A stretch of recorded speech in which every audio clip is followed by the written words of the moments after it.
Assalamu alaikum everyone. Welcome to the International Conference of Marine Technology 2024. The paper I'm going to present today is titled Effect of Surface Roughness on the Calm Water Resistance and Interference Factor of the S60 Catamaran. My fellow authors are Professor Dr. M.D. Mashud Karim and Naima Hassan Imu. We are from the Department of Naval Architecture and Marine Engineering, Kuwait, Bangladesh. My name is Taib Ahsan and I am a recently graduated naval architect from Kuwait. I will be giving the presentation today. Continuing with the rest of the presentation, I would like to go over the contents very briefly. We have an introductory part of objective, motivation, and literature review. Then we move on to the methodology, which consists of numerical method and case setup. And then we move on to the resultant discussion part, where we discuss the effects on added resistance and the effects of interference factor. And lastly, the conclusions we draw from those results and the recommendation for the future. In this paper, 4 cases of roughness, namely initial, inner rough, outer rough, and fully rough, were simulated for 5 different fluid numbers and 3 different hull separations. The monohull cases were also simulated to analyze the interference factors. The objectives of this paper are to analyze the numerical uncertainties and modeling errors for the CFD simulations, to investigate the added resistance of heterogeneous and homogeneous surface roughness at varying fluid numbers and hull separations, to study the effects of homogeneous surface roughness on the interference factor of a catamaran at varying fluid numbers and hull separations. Catamarans are becoming increasingly popular due to their superior transvestibility and seaworthiness compared to traditional monohulls, especially in military, recreation, and transportation. However, like all vessels, they are prone to hull roughness caused by marine fouling, which raises resistance and increases fuel consumption. Effective maintenance strategy is crucial to address both economic and environmental concerns. Studying the effects of heterogeneous hull roughness is useful when the differential surface roughness accumulation occurs, helping to develop partial hull maintenance strategies. Now we will be going through some of the literature review. We'll firstly focus on the homogeneous surface roughness. As you can see, in 2017, Demirel et al. Showed that for deteriorated coating or light slime, the increase in the effective power of the full-scale KCS hull was predicted to be 18.1% and 38% due to heavy slime at a ship speed of 24 knots. Later on, in 2020, Song et al. Observed that the effects of biofouling on ship resistance vary significantly with the variation of ship types. They use different scales of a container ship and a tanker, KCS and KVLCC2. And most latest, in 2024, Amiruddin et al. Investigated the effects of biofouling on fast planning vessels and concluded that overall hull performance was hampered due to the disproportionately higher increase in resistance caused by biofouling. As we can see, the homogeneous surface roughness can have a detrimental effect, which is substantial in terms of resistance, power, and performance. Now moving on to the studies on heterogeneous surface roughness. In 2019, Vargas et al. Numerically studied the DTMB 5415 hull form and showed that greater values of frictional resistance coefficients were obtained at the bow. In 2021, Song et al. Did experimental and numerical studies on the wiggly hull form and showed that the forepart of the vessel has a greater influence on the frictional resistance compared to other regions. Then later on, in 2022, Ravina et al. Did numerical studies on the KCS hull form, and they narrowed down the previously identified forepart to a more specific bulbous bow region, to be the region that impacts a ship resistance most significantly. In the same year, in 2022, Hussain et al. Did numerical studies on the JBC hull form, and they also identified the forepart of the hull as the region of most influence. Then in 2024, Akbar et al. Did numerical studies on the KCS hull form, and they demonstrated that models with 4 hulls that have high roughness exhibit higher drag forces. However, all of these studies have been done on monohulls, and no new studies have been done on multi-hulls. That is the frontier that we would like to explore. Now we will move on to the studies on Series 60 Catamaran. In 2012, Sauter et al. Experimentally studied the interference resistance of a Series 60 Catamaran for fixed and free condition. Analyzing their data, they found that the interference resistance varies significantly between the fixed and free conditions. Then in 2017, Farkas et al. Numerically studied the interaction of resistance components for a Series 60 Catamaran using star CCM+. And in 2020, Miao et al. Proposed a CFD-based multi-objective optimization procedure for their in-house solver OpShip SJTU. Based on the solver, they observed a maximum of 20.52% reduction in resistance. In 2024, Asan et al. Demonstrated from a series of CFD simulations that the wave elevation around the Series 60 Catamaran hull is correlated to the interference factor. And this is where the frontier for Series 60 Catamaran lies, which we are trying to push by analyzing the effects of heterogeneous and homogeneous surface roughness on the Series 60 Catamaran. As we're simulating the turbulent flow around the hull, the fundamental governing equation of our flow is the Reynolds-Navier-Stokes equation, and in order to find the turbulent viscosity, we use the K omega shear stress transport equation, which is the K omega SSD turbulence model. It not only incorporates the K omega, but it also, for the free stream, it also uses the K epsilon turbulence model, and they alternate between using a blending function.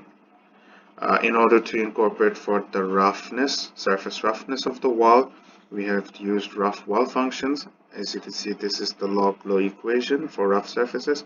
And for the downward shift in the equation, these roughness functions values are used. OpenFOAM incorporates these in the new T boundary condition. In order to capture the free surface, we have used the volume of fluid method. Here, the actual free surface is represented by the solid blue line, and the number represents the volume fraction in water in each cell. The solver has to go through these, has to solve these additional equations to find the transport properties. The solver uses the Pimple algorithm in order to solve all these equations. As you can see, it consists of one inner piezo loop and an outer simple loop. Here it solves the volume phase fraction equations, then the momentum equations, and the pressure correction equations here, and the turbulence at the bottom.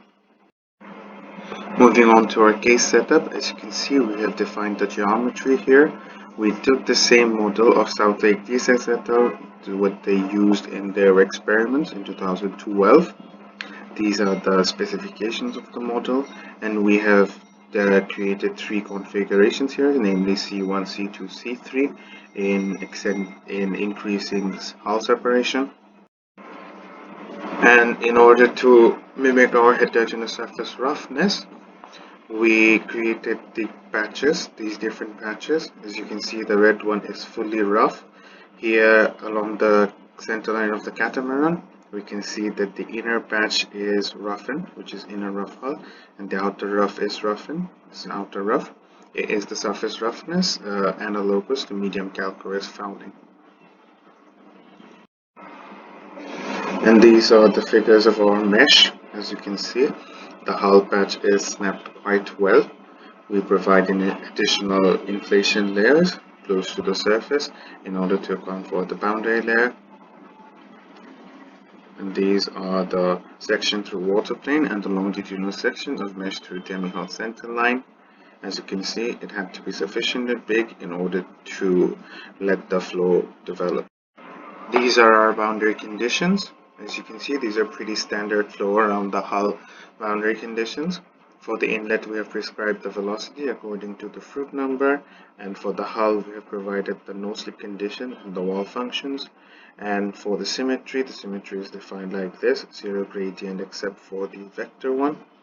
And the inlet-outlet is defined as such, and we used constants where needed. Now we will discuss the results of our paper. As you can see, we have done numerical simulations for fixed models, including Series 60 monohull and 3 catamaran configurations labeled C1, C2, and C3 across 5 different Fruit numbers. If you see the data, the experimental data and the numerical ones, they agree quite well. No errors are above 5%. The average deviation from the experimental CFD is 2.13%. For the highest fruit number, the errors were minimum. As the fruit number increases, the resistance becomes more pressure dominant, which makes the solution result less sensitive to the viscous effects. We have conducted the verification study for catamaran configuration C2 at fruit number 0.4. We predicted the uncertainty and the errors using the Starn et al. Paper in 2006. It uses the Richarlison extrapolation to find these uncertainties, and as we can see, the corrected value is 42.58. When we compare it to the EFD, it gives only 2.16% error. Now discuss the added resistance due to homogeneous and heterogeneous surface roughness. We have calculated the added resistance by this equation, and the three hull separations are given here. These are plots of the added resistance versus fruit number.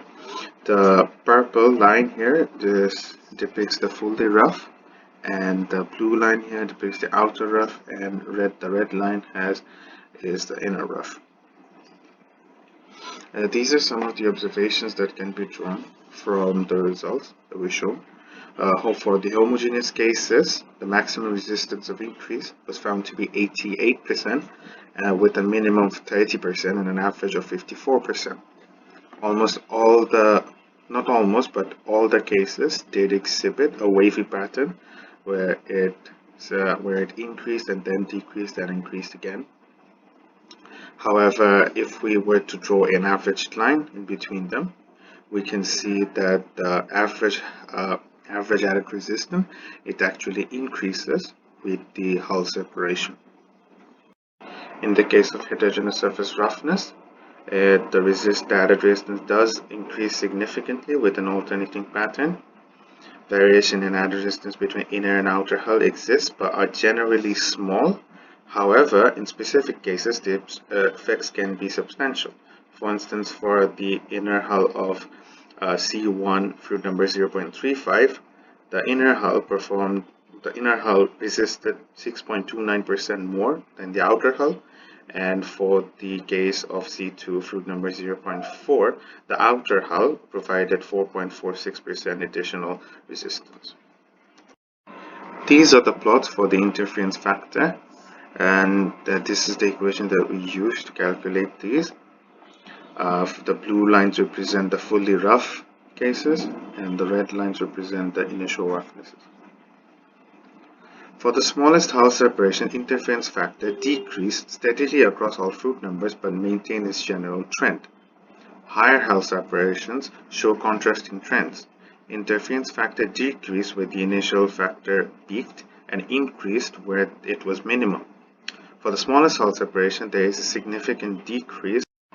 These are the plots for the interference factor, and this is the equation that we use to calculate these. The blue lines represent the fully rough cases, and the red lines represent the initial roughnesses. For the smallest hull separation, interference factor decreased steadily across all fruit numbers but maintained its general trend. Higher hull separations show contrasting trends. Interference factor decreased where the initial factor peaked and increased where it was minimum. For the smallest hull separation, there is a significant decrease, and for the higher separations, they all experienced an overall increase in the interference factor. These are the conclusions that can be drawn from the results.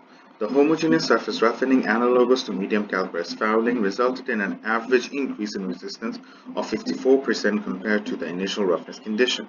Simulation results with heterogeneous surface roughening indicate that for most of the range of fruit number and hull separation, the contribution of both inner and outer surfaces of a catamaran is similar. However, for a minor number of combinations of these variables, their contributions were found to be significantly different. Considerable discrepancies in the interference factor due to the surface roughness are observed compared to the initial ones. This significant change in interference factor with surface roughness indicates that roughened hulls interfere differently than smooth hulls. These are some recommendations for future work. The effects of different roughness heights and configurations can be explored. Numerical simulations on free-to-trim model and various model scales can be conducted. The effects of heterogeneous hull roughness on seakeeping and maneuverability can also be investigated.